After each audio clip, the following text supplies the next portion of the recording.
Tudo bem? Chegamos no momento que vocês tanto esperavam, que era falar bem especificamente sobre a redação do Enem. Então, na aula de hoje, nós vamos falar sobre as competências para uma boa redação do Enem. Que habilidades e competências vocês têm que demonstrar para garantir uma nota boa na redação do Enem? É sobre isso que será a nossa aula de hoje. Nossa disciplina, vocês já sabem que é redação. Eu sou a professora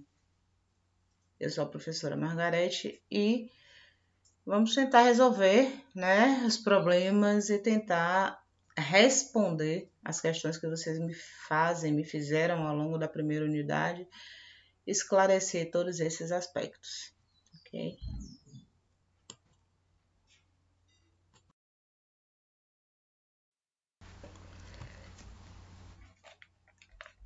Bom, um bom desempenho na redação pode fazer diferença do resultado final do Exame Nacional do Ensino Médio, o Enem. Para obter uma nota alta, o candidato deve seguir alguns critérios avaliados pelos organizadores da prova.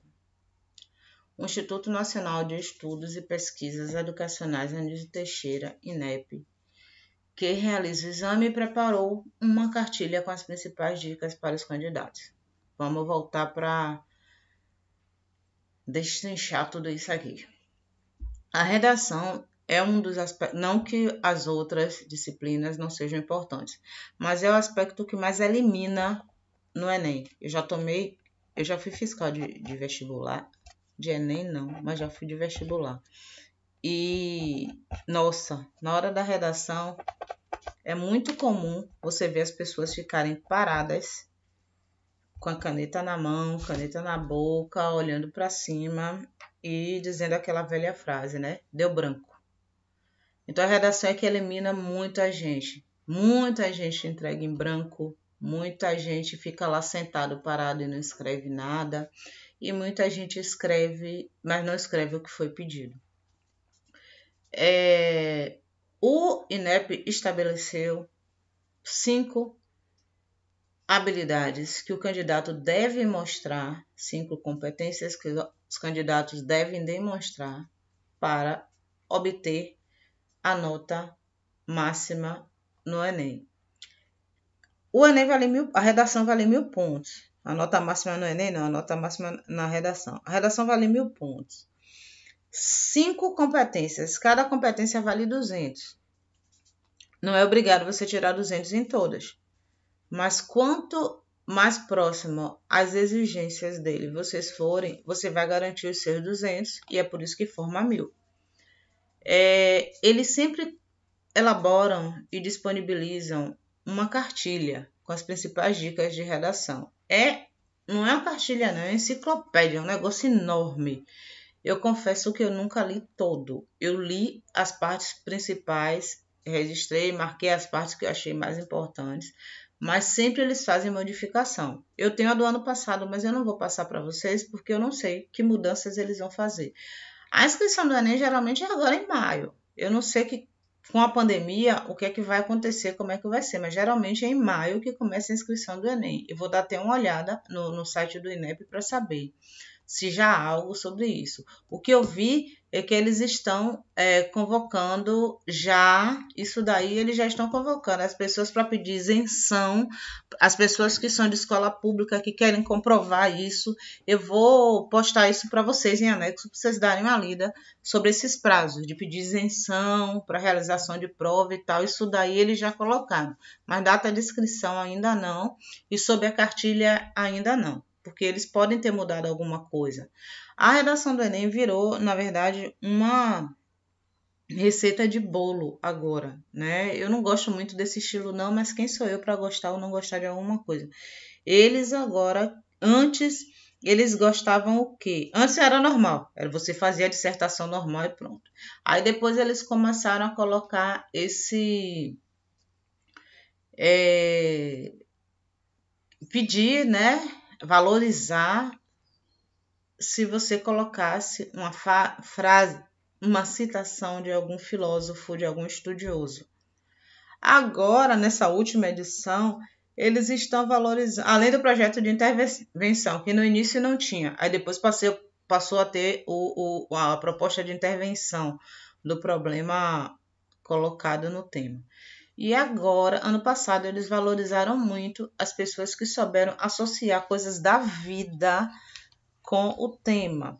No caso, muitas pessoas associaram séries, filmes, programas de televisão com o tema do ano passado, que foi saúde mental. O nome não foi saúde mental, mas resumindo, o tema foi sobre saúde mental. Um aspecto específico da saúde mental, que foi o tema, eu vou deixar depois para vocês, eu vou pegar direitinho para até vocês tentarem escrever sobre esse tema. Então, o Enem virou essa receita de bolo. Quem faz esses passinhos bonitinhos que eles querem, às vezes não é nem um texto maravilhoso. Eu já li redações que tiraram 1000 e que eu, sinceramente, não vi nada demais. Eu já li redação de aluno meu muito melhor. Então, infelizmente, a gente tem que seguir quem manda, né? Não tem aquele ditado, manda quem pode, obedece quem tem juízo. Pois é, se a gente tem juízo, eles querem assim, a gente tem que seguir o que eles querem, porque são eles que vão dar a nota, são eles que vão aprovar ou não o seu texto. Então, temos que seguir tudo bonitinho que eles indicam. Por isso que é legal dar uma lida na cartilha, saber das competências que eles exigem que você prove, que você mostre que tem, certo? Aí, se eu conseguir visualizar a cartilha nova primeiro, eu posto para vocês. E se alguém conseguir visualizar primeiro, compartilha com a gente, que é importante.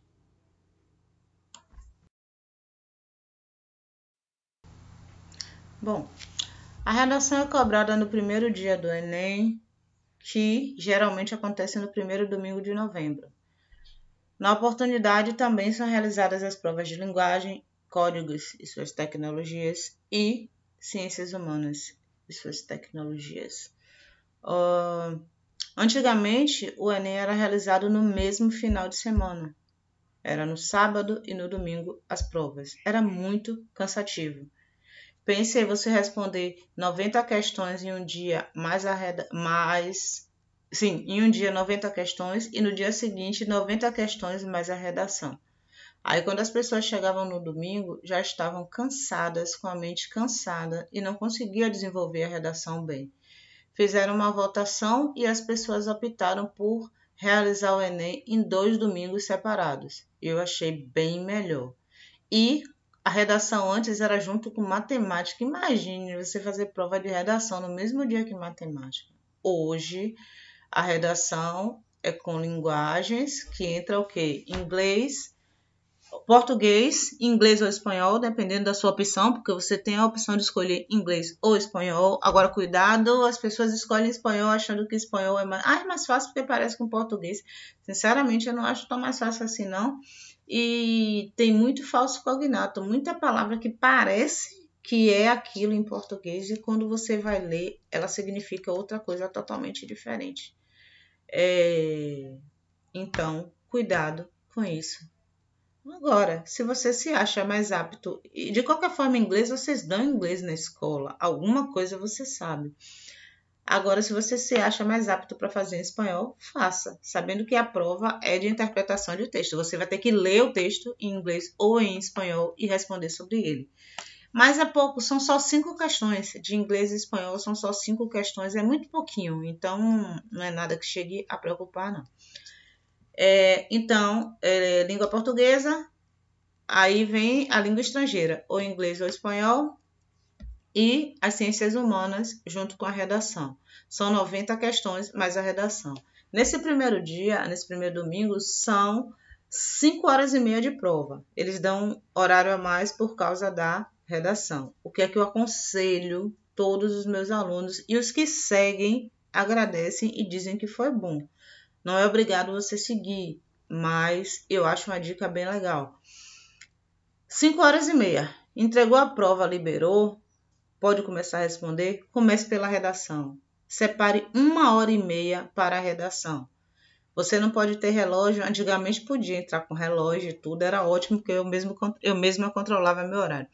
Mas Tem lá, vai ter lá no quadro, eles vão colocar o horário, quando começa, às 5h30. Quando der meia hora, eles vão tirar, você vai saber que tem 5 horas. Você vai saber a hora pelo papelzinho ali que está ali no quadro. Então, você não vai ficar sem saber a hora, não. Se programa para 5h30. Você chegou, você está com a cabeça fresca, com sua cabeça livre. Então, é muito melhor você fazer a redação naquele horário do que você deixar a redação para o final. Porque o que é que acontece? Você já encheu a cabeça com as 90 questões de linguagens e ciências humanas. Você já marcou aquelas bolinhas. Você já está tonto de tanto marcar bolinhas. E aí perde muito. Aí levanta para ir ao banheiro, aí você para merendar, aí você para respirar. Quando você vê o tempo já passou, ai meu Deus, só tem um finzinho para fazer redação. Às vezes sobra 1 hora. 1 hora para fazer o rascunho e passar limpo é pouco tempo. Para entender o texto, para corrigir. Tem gente que nem faz rascunho, faz direto porque não dá tempo. E se prejudica. Que tem coisas que vocês com certeza saberiam fazer, mas pelo tempo corrido vocês não fazem. Então eu aconselho, chegou, a primeira coisa, faça a redação. Sua cabeça está fresca, você chegou de casa, separe 1h30. 1 hora você faz seu texto, faz o seu rascunho. Na meia hora dá tranquilo para você passar seu texto a limpo. Meia hora você passa o seu texto a limpo e você tem 4 horas para realizar as provas. Use 2 horas para linguagem e 2 horas para ciências e tecnologias. Dá tranquilo. E quando eu falo use 2 horas, nessas 2 horas já inclua a marcação do gabarito, porque senão não vai dar tempo. Eu não sei se vocês sabem, não sei quem já fez, quem nunca fez, você só pode sair da sala com 2 horas de prova, mas com 2 horas de prova você não leva a sua prova, você só leva a sua prova com, eu acho que 5 horas de prova. E se você ficar para o final, você só sai quando a última pessoa, as 3 últimas pessoas só saem juntas, porque tem que assinar a ata para comprovar que o fiscal não ensinou nada a ninguém. Então, não fique entre as 3 últimas não, porque você está cansado, está doido para ir embora. Tenta sair antes das 3 últimas, senão você vai ficar lá até a última pessoa sair. Mas, enfim, se você realmente tiver necessidade de ficar, porque você está fazendo prova, você tem que ficar. Então, agora nós vamos conhecer as 5 competências cobradas pelo INEP na redação. Gente, desculpa a minha falta de ânimo, é porque já é acho que a 4ª vez que eu gravo aula. E aí, por último, o meu celular, eu sempre desligo o celular para gravar aula, mas infelizmente eu cometi o erro de não desligar, meu celular tocou agora. E aí, sabe quando você já tá cansado de falar a mesma coisa várias vezes? Aí, desculpa, perdi o pique. A primeira vez que eu gravei tava tão legal, mas aí, enfim, são coisas que acontecem. Vamos lá.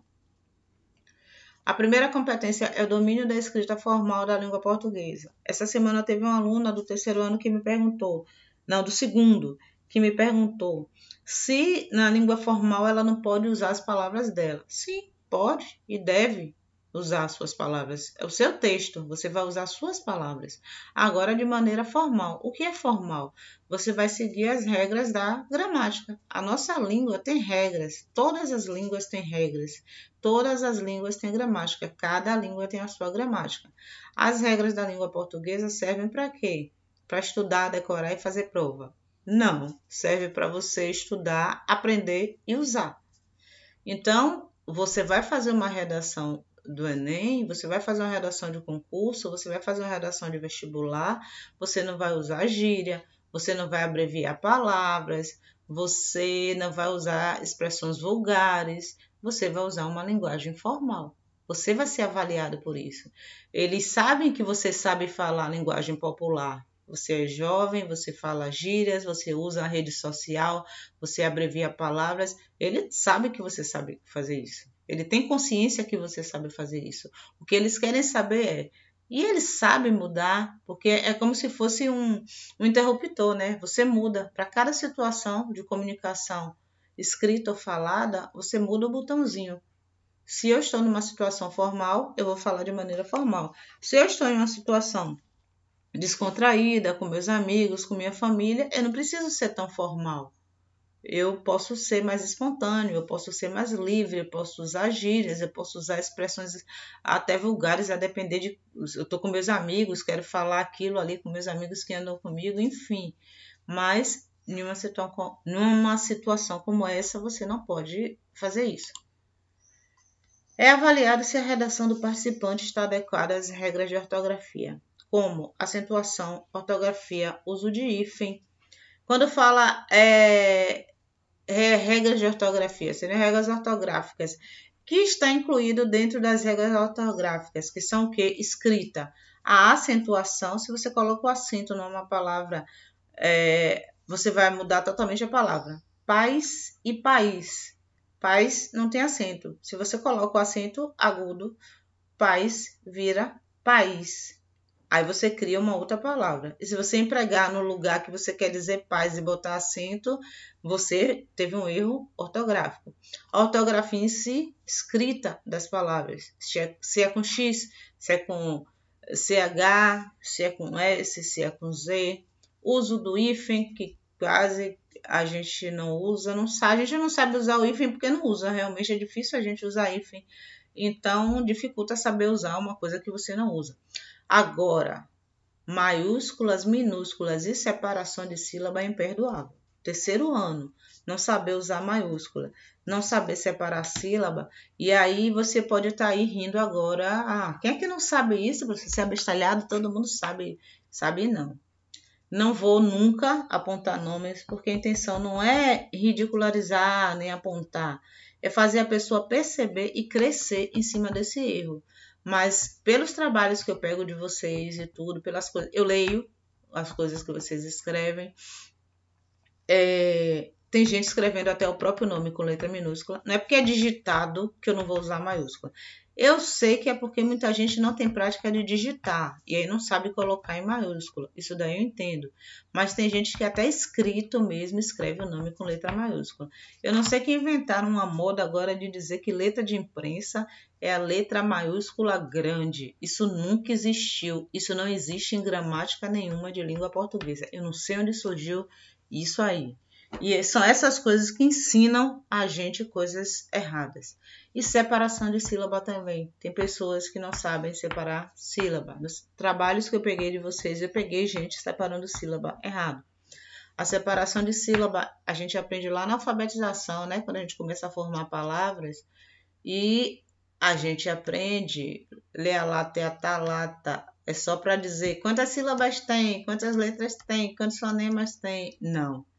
É para quando você escrever um texto e não couber na linha, até o final da linha, você for separar essa palavra, você dividir ela, mas dividir no lugar certo. Eu não posso pegar, aqui, por exemplo, a gente tem regências. Eu pegar, botar a regência e botar o S sozinho lá na outra linha. Porque não é assim que separa a sílaba de regências, porque tem uma regra para a separação de sílaba dessa palavra. Então, isso para mim é o mais grave. Errar maiúscula, minúscula e separação de sílaba, para mim, chega a ser até imperdoável para o terceiro ano. Para uma pessoa que não frequentou a escola, tranquilo, mas para o terceiro ano eu acho imperdoável. Ainda são analisadas as regências verbal e nominal.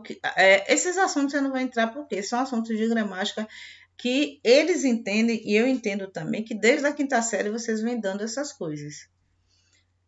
Regência, concordância, você não diz as escola, você não diz os meninos.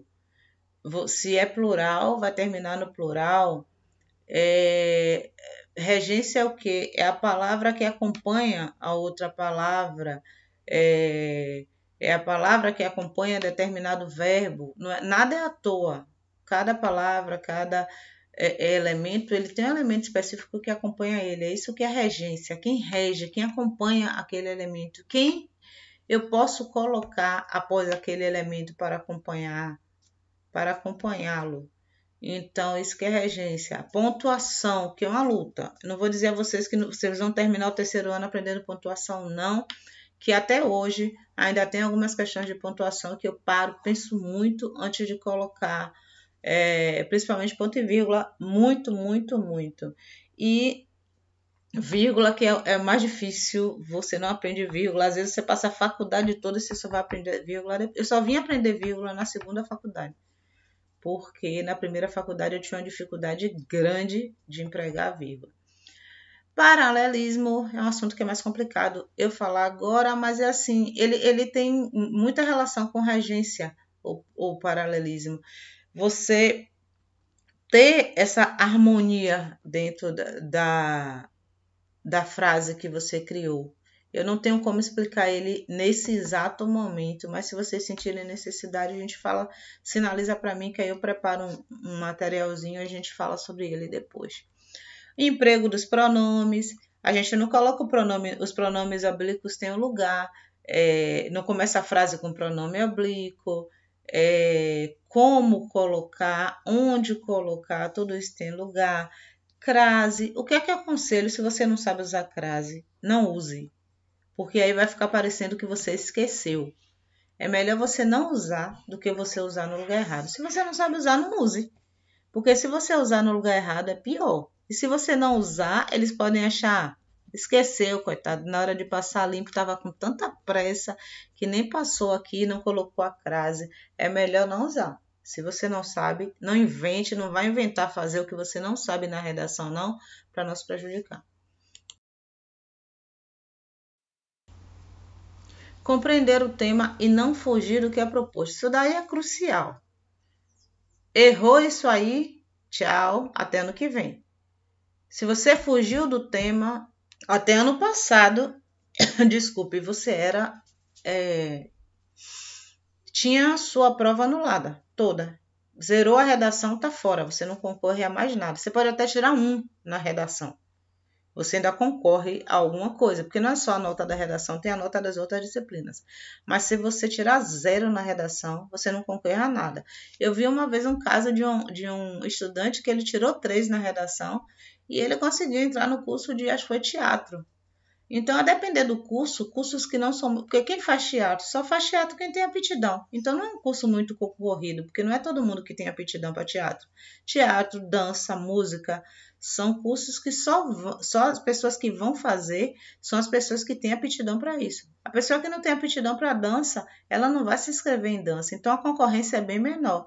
Ele tirou 3, ele tinha aptidão para teatro, tinha o dom, e foi fazer faculdade de teatro. Então, você não pode, de jeito algum, fugir do tema. E como é que eu não fujo do tema? Interpretando, entendendo, compreendendo o que é que está sendo pedido ali. Avalia essa competência, avalia as habilidades integradas de leitura e de escrita do candidato. Ou seja, você tem que ler, entender e escrever sobre aquele tema. Então, tudo isso vai ser avaliado nessa competência aí. O tema constitui o núcleo das ideias sobre as quais a redação deve ser organizada e é caracterizado por ser uma delimitação de um assunto mais abrangente. Ou seja, não confunda tema com título. Tema é o assunto sobre o qual você fala. Título é o nome que você dá a seu texto. Em Enem não se coloca título, eles nunca pedem, você só coloca se pedir. E até hoje o Enem nunca pediu título, porque são 30 linhas para você escrever. Se você colocar o título, você vai ter que pular uma linha para escrever o texto e só aí você já perdeu quase 3 linhas. E aí você não vai fechar em 30. Não coloque título achando que vai ganhar a linha. Não escreva com letras enormes, achando que vai enganar a banca, dando aquele espaçamento enorme entre uma palavra e outra. Ali não tem ninguém bobo, não. Só tem gente com experiência. Pessoas que estão há anos corrigindo e já sabem todos esses truques. Então, não faça isso não, que não vai dar certo, não. Vai te prejudicar e muito.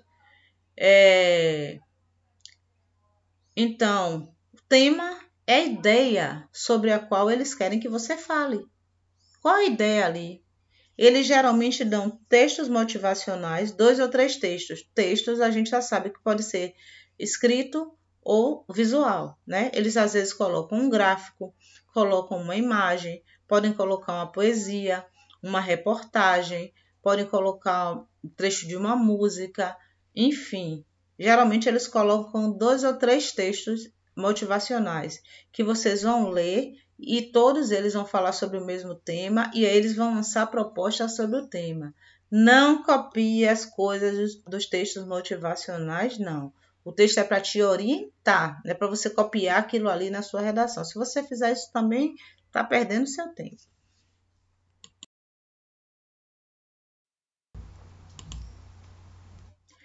3. Selecionar, relacionar, organizar e interpretar informações, fatos, opiniões e argumentos em defesa de um ponto de vista.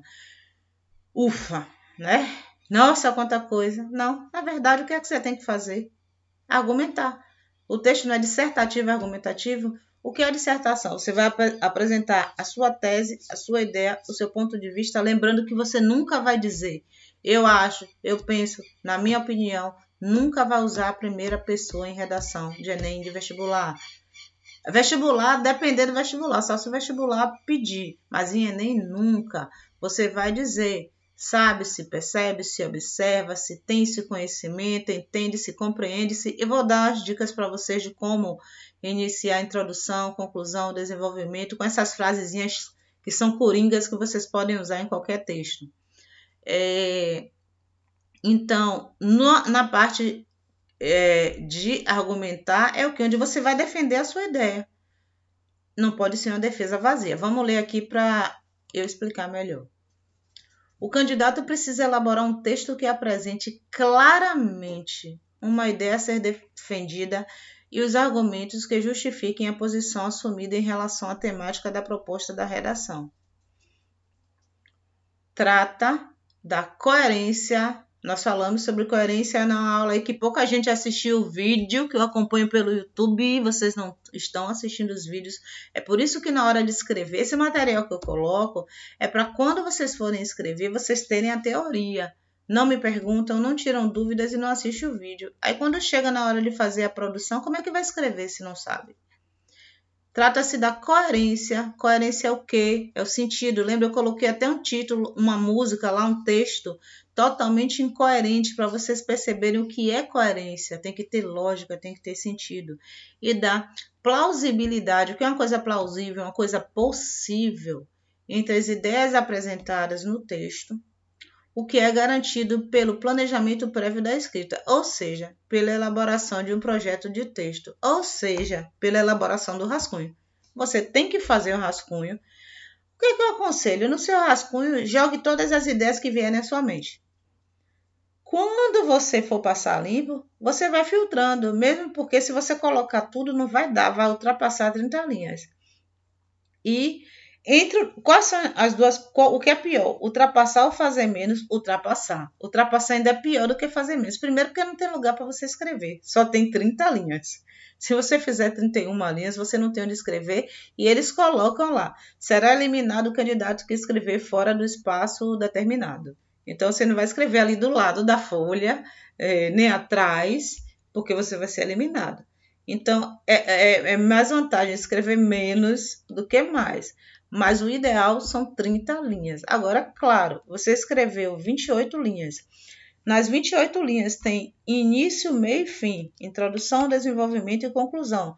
Você tem certeza que seu texto está bem organizado. Não tem por que você acrescentar mais uma linha, que nesse acréscimo você pode estragar tudo. Fez 28, está certa do que você escreveu, não fugiu do tema, feche ali, encerre ali. Você não vai ser anulada por não escrever 30 linhas, não. Anulada, não anulado, por não escrever 30 linhas. Mas você não vai tirar 100, tenha certeza. Não vejo ninguém que não escreveu 30 linhas tirar 100. Aí você vai me dizer, por mim, eu não quero tirar 100, eu quero passar. Então, beleza. Mas eu acho treinar essa capacidade de escrever, fazer o que se pede, eu acho bem interessante. Então, voltando lá onde eu estava, sim, rascunho. Eles dão uma folha de rascunho que fica com eles, que você devolve, ou eles deixam no próprio caderno, na parte de trás, para vocês fazerem o rascunho. No rascunho, você já pode numerar e contar quantas linhas tem no rascunho. Às vezes, o seu rascunho pode dar 35 linhas, mas quando você passa limpo, que vai enxugar, dá 25. Se você tem certeza que seu texto está bom, não mexa não. Agora, também não escreva 10 linhas. Se você escrever 10 linhas, como é que em 10 linhas você vai colocar introdução, desenvolvimento e conclusão, sendo que só o desenvolvimento deve ter de 11 a 15 linhas? Como é que você vai no desenvolvimento, em 10 linhas, dizer que fez um desenvolvimento de um texto? Então, cuidado. É importante o número de linhas? Sim. E defender o seu argumento em que sentido? Você não vai dizer porque minha mãe falou, porque minha tia me contou que... Não. Defender com bases sólidas. Você viu em algum jornal? Você tem algum dado do IBGE? Os textos complementares que eles dão, geralmente colocam dados. Você pode usar esses dados no seu texto. Você não pode copiar o texto que está lá, mas pode usar esses dados e escrever com suas palavras. Mas pode usar os dados lá, mostrando a fonte do IBGE e tal, e citar o gráfico apresentado, mostra. Você pode fazer isso. Você não pode copiar as palavras lá e colocar no corpo do seu texto. Mas seus argumentos têm que ter base sólida, não é achismo. Dissertação é argumento com base sólida. Quarto, conhecimento dos mecanismos linguísticos necessários para a construção da argumentação. O que é isso, pelo amor de Deus? São avaliados itens relacionados à estruturação lógica e formal entre as partes da redação. Ou seja, tem que ter um elo, como a gente já falou, né? Introdução tem um elo com desenvolvimento, tem um elo com a conclusão. É por isso que existem os elementos de coesão. Eu vou dar exemplos, como eu falei, de frases que fazem essa ponte. Você não pode sair da introdução para o desenvolvimento sem ter um termo, um conectivo, um elemento que ligue esse termo, essas partes do texto. É como um quebra-cabeça. A organização textual exige que as frases, os parágrafos, estabeleçam entre si uma relação que garanta uma sequência coerente, sequência lógica do texto, e a interdependência entre ideias, que é a coesão. São os elementos que vão fazer a ligação. A coerência vai trazer o sentido e a coesão vai trazer essa ligação de elementos do texto. Aí vem aqui exatamente elementos que fazem essa ligação. Preposições, conjunções, advérbios e locuções adverbiais, que eu volto a dizer, entende-se que no ensino fundamental 2, da 5ª à 8ª série, vocês aprenderam o que é conjunção, o que é advérbio, o que é preposição, o que é locução adverbial. Esses elementos, eles fazem a coesão do texto, eles fazem a ligação entre as palavras, entre as frases, entre os parágrafos. Porque senão fica tudo solto no texto, nada tem sentido, nada tem relação com nada. Estabelece uma inter-relação entre orações, frases e parágrafos. Cada parágrafo será composto por um ou mais períodos também articulados. Cada ideia nova precisa estabelecer relação com as anteriores. O que é que eu aconselho vocês? Dividam seu... Não é obrigado, é um conselho. Se você tem mais dificuldade de escrever, divida seu texto em 3 parágrafos. Introdução, desenvolvimento e conclusão. Faça uma introdução com umas 7 ou 8 linhas, um desenvolvimento com 11 ou 15 linhas. Você vai somar depois e vai ver quanto é que dá 30. E a conclusão com 7 ou 8 linhas, depende de quantas linhas você usar no desenvolvimento e na conclusão. Lembrando que o desenvolvimento é a parte maior. Se você tem dificuldade e fizer em 3 parágrafos, você vai ter mais facilidade de organizar suas ideias. O primeiro parágrafo introdutório, o segundo parágrafo desenvolvimento, o terceiro parágrafo conclusivo. Se você tem facilidade, você pode fazer quantos parágrafos você quiser. Mas para quem não tem, eu aconselho a fazer em 3, porque vai casar bonitinho, vai encaixar direitinho o seu texto. Respeito aos direitos humanos. Isso é muito importante. Apresentar uma proposta de intervenção, isso o Enem pede, vestibular, não. A maioria dos vestibulares não pedem, mas Enem pede. Por quê? O tema do Enem é sempre um problema social. Ele nunca vai tratar de questão política partidária, nem questão de religiosa. Vai saber que religião já falou sobre intolerância religiosa, mas política partidária nunca, e nem questão que vai falar do governo, para você falar se o governo é bom, se o governo... Não vai fazer isso. Ele vai trazer uma questão social, uma questão que envolva o nosso dia a dia, para saber a sua opinião e o que é que você propõe para solucionar esse problema. Então, geralmente o tema do Enem é isso, é alguma coisa relacionada a isso. Pode ser que esse ano caia alguma coisa relacionada à pandemia, mas eu não acredito, porque é muito polêmico se entrar em questão de vacina, é muito polêmico se entrar nessa questão. Eles não fazem polêmica. Eu fugi o nome agora. Eles não fazem polêmica no Enem. São questões realmente sociais. Então, você vai propor uma intervenção, você vai propor uma ação que solucione o problema que foi apresentado ali no tema. Você vai sugerir uma iniciativa que busque, mesmo que de maneira não totalmente, não total, minimamente, mesmo que seja só para amenizar, uma proposta para enfrentar esse problema. A elaboração de uma proposta de intervenção na prova de redação do Enem representa uma ocasião para que o candidato demonstre o preparo para o exercício da cidadania. É por isso que eu estou falando. Eles não vão trazer nada que vai polemizar. Eles vão trazer algo que faça você se sentir parte da sociedade. Você, como cidadão, o que você faria para solucionar o problema desse tema apresentado? Como você atuaria nessa realidade social? E tudo isso em consonância, tudo isso de acordo com os direitos humanos. Eu posso ter 1000 preconceitos. Eu posso ter preconceito racial, eu posso ter homofobia, eu posso ter gordofobia. O preconceito é seu, você tenha se você quiser. Eu não posso entrar na cabeça de cada um e fazer você perder seu preconceito. Mas se você colocar isso lá na prova, se você externar seu preconceito, além de você responder processo, porque tudo isso é crime, você vai ser eliminado. Porque você tem que respeitar o outro ser humano. Eu não gosto da religião tal. Sim, você não é obrigado a gostar, problema seu, mas você tem que respeitar. Eu não gosto do presidente, vamos xingar o presidente. Você pode não gostar do presidente, mas você tem que respeitar, ele é presidente do país. Eu quero que Lula volte, não vai escrever, né? Lula livre, Lula... Não faça nada disso, pelo amor de Deus, que tudo isso só vai diminuir.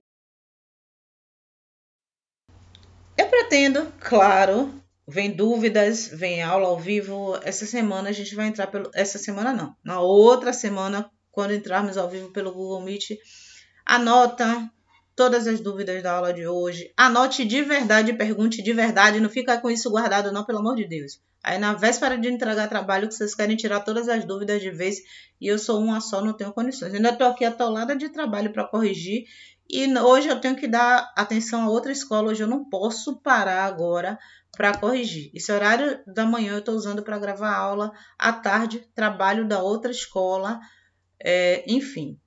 Um bom dia para vocês e que essa mensagem fique e chegue até vocês de verdade. O dia de amanhã pertence a Deus, mas o dia de hoje Ele entregou a você.